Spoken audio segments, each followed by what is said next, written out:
Watch as we show you in 90 seconds how we turned this into this. First, we make lots of little cute cut marks on the 6-foot board. Then, chop chop, shippity chop. Next, make all the sides smooth as a baby's arse. Now, burn our boss-ass brand into the back. Then, stain the sides and the back of the raw wood with a rich red oak stain.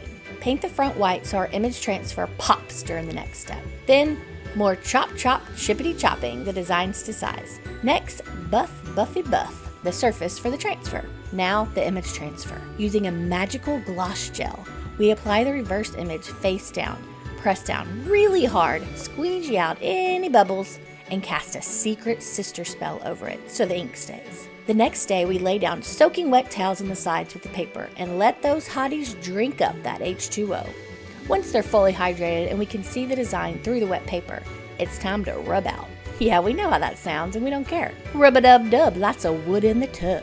After all traces of the paper are gone, we sand the edges and corners to remove any leftover gel or white paint. Seal the ornaments and let them dry overnight. Last 2 steps, a little drilling and a little stringing. Just look at her. Isn't she a beaut, Clark?